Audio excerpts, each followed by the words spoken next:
बिस्मिल्लाहिर्रहमानिर्रहीम, अस्सलाम वालेकुम। नूरुल आपकी खिदमत में हाजिर है। आर्मी चीफ की बिजनेस कम्युनिटी के लोगों से मुलाकात होने के चर्चे तो बहुत हैं, लेकिन वहाँ कौन कौन था और कौन नहीं था, ये बंदर की कहानी सामने आ रही है। और वहाँ पर क्या बातें हुई और आर्मी चीफ ने क्या अच्छी खबरें सुनाई हैं, ये सारी बातें अब आ रही हैं। और जनाब फैज़ हमीद साहब तो वो निकले हैं, मोहम्मद खान भट्टी निकले हैं। वैसे तो मरियम बीबी उनके कोर्ट मार्शल की बात कर रही हैं, लेकिन उनका रोल मोहम्मद खान भट्टी वाला है। वो कैसे है वो मैं आपके साथ शेयर करूंगा। और राना सनाउल्लाह भी उनके बारे में कुछ खबर सुना रहे हैं। और दूसरी तरफ इलेक्शन शेड्यूल का ऐलान हो गया है, कागजात नामजदगी जमा होने शुरू हो जाएंगे। 12 तारीख से क्या इलेक्शन होंगे या नहीं होंगे। और सबसे अहम चीज़, कल का लाहौर में जो हंगामा आराई थी, पीटीआई की रैली निकली जहां पर एक शख्स अपनी जान से हाथ धो बैठा। और बिलाल अली जो हैं वो पीटीआई के कारकुन थे जो वहाँ पर इमरान खान साहब के घर के बाहर बैठे रहते थे। अच्छा, उनके मुख्तलिफ वीडियोस अब सोशल मीडिया पर वायरल हो रही हैं और उसमें वो जिस किस्म का उनका रवैया था, खैर उन चीज़ों से हट के एक तो बेसिक चीज़ है कि ह्यूमन लाइव्स मैटर, इंसानी ज़िंदगी सबसे अहम चीज़ है। वो किसी भी पार्टी का हो, किसी सियासी जमात का हो, किसी मजहबी जमात का हो, कोई भी इंसान हो, किसी भी फ़िरके से ताल्लुक़ रखता हो, उसकी ज़िंदगी सबसे अहम है। रियासत की ज़िम्मेदारी है लोगों की जानों का तहफ़्फ़ुज़ करना, ये तो सबसे पहला मेन पॉइंट है। अच्छा, उसके बाद फिर देखा जाएगा कि ये क्यों हुआ, उसमें किसकी कोई क्रिमिनल एक्टिविटी है, किसी की नेग्लिजेंस है, किसी का ऑफेंस है, व्हाटएवर कि क्या हुआ था, ये तो अब तहकीकात होंगी। लेकिन अनफॉर्चुनेटली पाकिस्तान में तहकीकात का रिवाज कोई नहीं है, इंसानी जानों की कोई अहमियत ही नहीं है। और सियासी रहनुमाओं को तो ज़रूरत होती है कि उनके लोग मरें। सियासी रहनुमा के लिए सबसे बड़ी जो होती है ना कामयाबी यही है कि उसके ज़्यादा से ज़्यादा लोग मरें, ताकि उसको बेचने के लिए आसानी हो।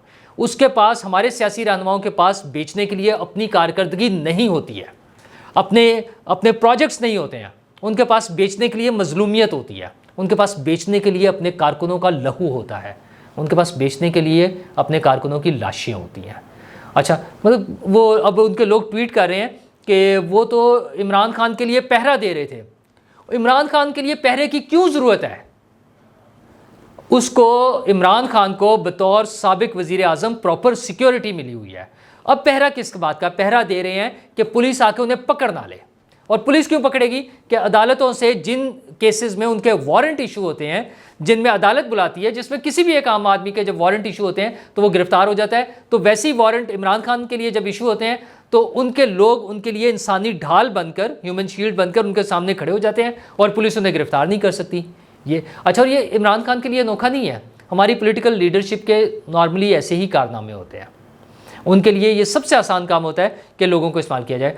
हाँ, ये लोगों की बेवकूफ़ी है कि वो अपने लीडर्स के लिए, मतलब किस चीज़ के लिए, किस कॉज के लिए निकले हैं लीडर, कोई तो बंदा ये पूछे।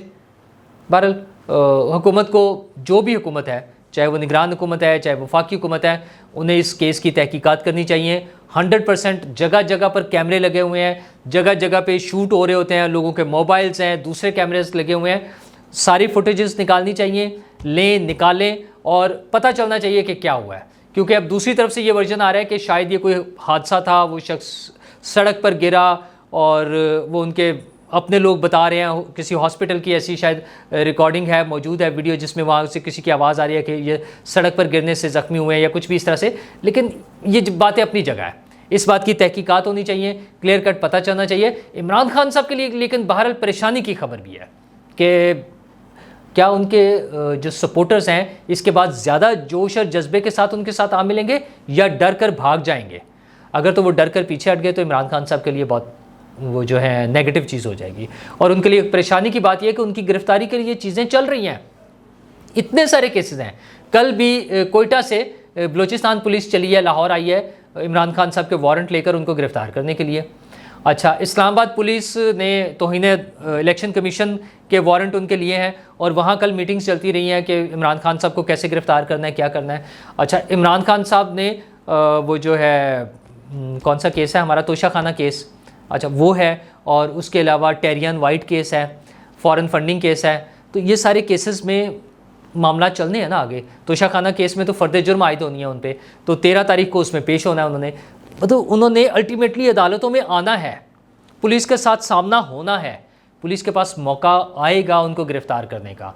अब ये हुकूमत का फैसला है कि वो उन्हें प्रॉपर जो अदालती कार्रवाई मुकम्मल होने के बाद, कोई सज़ा होने के बाद गिरफ्तार करते हैं या पहले ही गिरफ्तार कर लेंगे।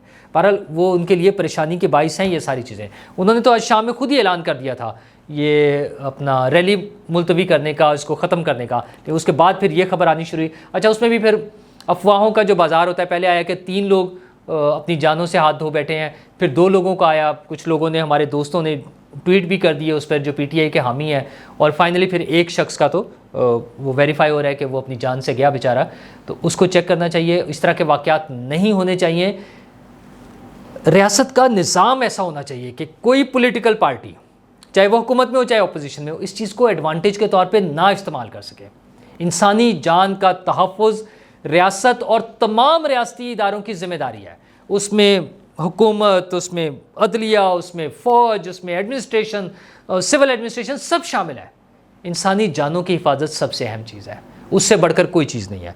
तो बहरहाल सियासत तो अपनी जगह चलती रहेगी। सियासत में इलेक्शन का शेड्यूल का भी ऐलान हो गया, 12 तारीख से कागजात नामजदगी जमा होने हैं। मुझे अभी भी नहीं लगता कि इलेक्शन होंगे, और मुझे इसलिए नहीं लगता कि, और भी मैं बहुत से लोगों को जानता हूँ जिन्हें लगता है कि इलेक्शन नहीं होने। असूलन तो इलेक्शन होने चाहिए, लेकिन ये हालात किस तरफ जाएंगे, ऊँट किस करवट बैठेगा, ये आइंदा आने वाले दिनों में पता चलेगा कि ये किस तरह से इसको डिले करने का या पोस्टपोन करने की क्या पॉसिबिलिटीज़ हो सकती हैं। क्योंकि हुकूमती रहनुमा ये बात करने लग गए हैं कि इकट्ठे इलेक्शन हो सकते हैं, 5-6 महीने की तो बात है। तो मुमकिन है, और इमरान खान साहब भी ये चाहते हैं कि इकट्ठे हो जाएँ, तो मुमकिन है दोनों कहीं किसी ऐसी पॉइंट पर आ जाएं कि ठीक है, इसको इकट्ठे, यानी सूबाई असम्बलियों के और कौमी असम्बली के जो इलेक्शन है, और मतलब चारों सूबों के सब मिलाकर इकट्ठे कर लिए जाएं। वो कब तक होता है ये तो आइंदा चंद दिनों में ही पता चलेगा। लेकिन सियासी गर्मा गर्मी चल रही है। अगर पीटीआई समझती है कि उन्होंने इलेक्शन कैंपेन शुरू करनी है, तो मरीम नवाज़ ने भी की हुई है। और मरीम नवाज़ ने तो वैसे तो कल खिताब भी किया, लेकिन उनका एक इंटरव्यू भी चल रहा है। अच्छा, दोनों में ही उन्होंने जो अहम पॉइंट था, बाकी तो उन्होंने जो अपनी नवाज शरीफ साहब के साथ होने वाले वाक़यात और उनको वो मज़ालिम के तौर पे जिस तरह से पेश करी हैं, वो तो अपनी जगह है। लेकिन सबसे अहम नुक्ता है, वो कह रही हैं कि फैज़ हमीद साहब का कोर्ट मार्शल किया जाए। रिटायर्ड जनरल फैज़ हमीद का कोर्ट मार्शल होना चाहिए। अच्छा, कोर्ट मार्शल ऐसी चीज़ है जो हुकूमत ने नहीं करना, वो फ़ौज ने करना ज़ाहिर है। तो क्या उनके ख़िलाफ़ इस किस्म का स्टफ़ मौजूद है फ़ौज में? क्योंकि राना सनाउल्लाह साहब ने भी बयान दिया, उन्होंने प्रेस कॉन्फ्रेंस में बताया कि उनके ख़िलाफ़, फैज़ हमीद के ख़िलाफ़ इंक्वायरी चल रही है इदारे में, यानी फ़ौज में इंक्वायरी चल रही है। अच्छा, उनके ख़िलाफ़ बहुत सारी चीज़ें हैं कि वो क्या क्या कुछ कर रहे थे सियासी तौर पर और गैर सियासी तौर पर। फ़ोन रिकॉर्डिंग हो रही थी, टैप हो रहे थे, पीर फ़कीर बनाए जा रहे थे, और फिर पैसों की लुटमार भी तो हो रही थी। अब जो स्टोरीज़ आ रही हैं, वो जो इस्लामाबाद की एक हाउसिंग सोसाइटी के बंदे का अगवा और ट्रांसफ़र और सारी चीज़ें, जो भी इल्ज़ामात हैं, अगर उनकी तहकीकात हो रही हैं तो उनके कोई ना कोई तो नताइज निकलेंगे। तो लेकिन यह है कि फैज़ हमीद साहब भी परेशान हैं, और उनकी परेशानी का अंदाज़ा इस बात से होता है कि उन्होंने एक वजाहत की, और वजाहत की है दी कामरान खान साहब के ज़रिए। कामरान खान साहब के ज़रिए उनका कहना यह है कि 2017 और 18 में, असल में तो वो नवाज शरीफ साहब की छुट्टी के टाइम को कंसिडर कर रहे हैं, जब 2017 में, जुलाई 2017 में नवाज शरीफ साहब की छुट्टी हुई थी एक अदालती फ़ैसले के ज़रिए। अच्छा, उसमें भी उनकी इन्वॉल्वमेंट बताई जाती है कि वो कैसे जाते थे, जजेस के घर जा रहे थे, बता रहे थे कि हमारी 2 साल की मेहनत ज़ाया नहीं होनी चाहिए, ब्ला ब्ला ब्ला। वो व्हाट्सएप मैसेजेस का जिक्र आता है, व्हाट्सएप फ़ैसलों का जिक्र आता है, ये सारी बातें हो रही थी। तो वो कह रहे हैं कि 2017 और 18 में तो मैं डीजीसी था, या इवन DGISI जो है वो अपने बॉस की मर्ज़ी के बगैर कोई फ़ैसला नहीं कर सकता। यानी मरियम बीबी डिमांड कर रही हैं कि जनरल फैज़ हमीद का कोर्ट मार्शल करें, और फैज़ हमीद साहब कह रहे हैं कि भाई कोर्ट मार्शल करना है तो मेरे बॉस का करें, बाजवा साहब का करें। अच्छा, मरियम बीबी बाजवा साहब को अभी क्लीन चिट दे रही हैं फ़िलहाल। वो कह रही हैं कि नहीं, वो बाजवा साहब पर नहीं आ रही, वो सिर्फ फैज़ हमीद साहब तक रोक रही हैं कि फैज़ हमीद साहब का कर लें। अच्छा, तो इससे क्या होगा? क्या फैज़ हमीद साहब का कोर्ट मार्शल हो जाएगा, और जो उनके जराइम हैं मुबैना तौर पे जो बताए जा रहे हैं, अगर वो साबित हो जाते हैं तो क्या उन्हें उनकी सज़ा मिलेगी?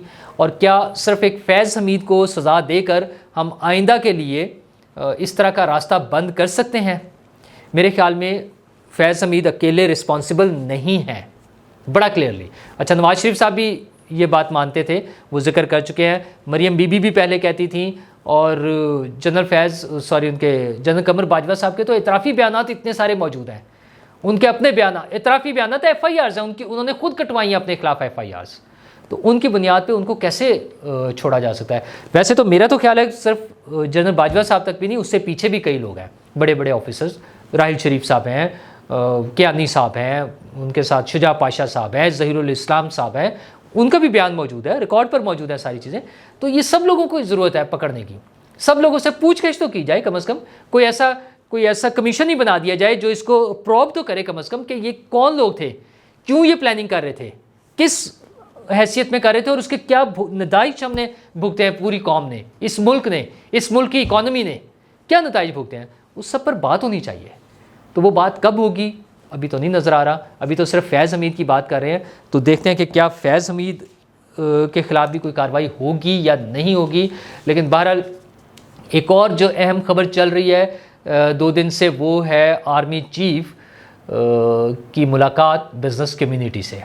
बिज़नेस कम्युनिटी के लोग मिलने गए हैं, जिसमें वज़ीर ख़जाना इसहाक़ डार साहब भी मौजूद थे। तो जनरल आसिम मुनीर साहब के साथ जो मुलाकात हुई है, एक तो उसमें पॉजिटिव चीज़ ये आ रही है कि उन्होंने तसल्ली दिया है, जिससे लोगों ने तसल्ली ले भी ली, यानी वो तसल्ली बख्श जवाबात थे। उन्होंने कहा कि फ़िक्र नहीं करनी, चीज़ें मैनेज हो रही हैं और कहाँ कहाँ से आ रही हैं, दोस्त मुल्कों से आ रही हैं। फिर उन्होंने उसमें शोबे भी इवन बता दिए कि हमारे पास कौन कौन से शोबे हैं जिनमें इन्वेस्टमेंट आएगी, जिसमें ज़राअत, कानकनी और IT के सेक्टर्स हैं जिसमें सरमायाकारी होगी, और कुछ एडवांस में भी पैसे आने शुरू हो जाएंगे। इसहाक़ डार साहब ने बताया कि 5 बिलियन का इनफ्लो एक्सपेक्टेड है जून तक, या प्लान कर लिया गया है, अरेंज कर लिया गया है।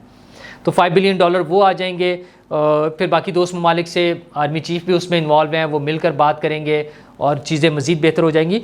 वहाँ पे कौन कौन था, वहाँ पे जनाब बशीर जान साहब थे, आरिफ हबीब साहब थे, मोहम्मद अली टिब्बा साहब थे, मियाँ मंशा साहब थे, गौहर एजाज साहब थे। ये 5-6 नाम तो सामने आए हैं अभी तक जो खबरों के मुताबिक।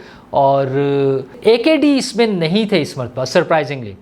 अच्छा, बिज़नेस वाले लोगों से, बिज़नेसमैन से आर्मी चीफ्स की मुलाकातें कोई नई चीज़ नहीं है, पहले भी होती रही हैं। बाजवा साहब भी मिलते थे, उससे पहले राहिल शरीफ साहब भी मिलते थे, ये सारी चीज़ें चलती रही हैं। तो पहली मुलाकातों में जब जिक्र होता था तो AKD अकील करीम डैडी साहब का नाम भी बड़ा अहम है, वो भी शामिल होते थे। बट सरप्राइजिंगली इस मरतबा की जो मीटिंग है, वो अभी तक की रिपोर्ट्स के मुताबिक वो इसमें शामिल नहीं थे। बाकी जो नाम थे उनमें से ये 5-6 मैंने आपको गिनवा दिए हैं, ये लोग वहाँ पे मौजूद थे। और वहाँ पर बात हो रही थी कॉन्फिडेंस बिल्डिंग की, कि आप लोग हौसला करें, हम मतलब वो जो सेम पेज वाली बात थी वो दोहराई गई है। आर्मी चीफ ने कहा कि हम सेम पेज पर हैं, मतलब चीज़ें ठीक चलेंगी, बाहर से भी पैसे आ जाएंगे, अब फिक्र नहीं करनी।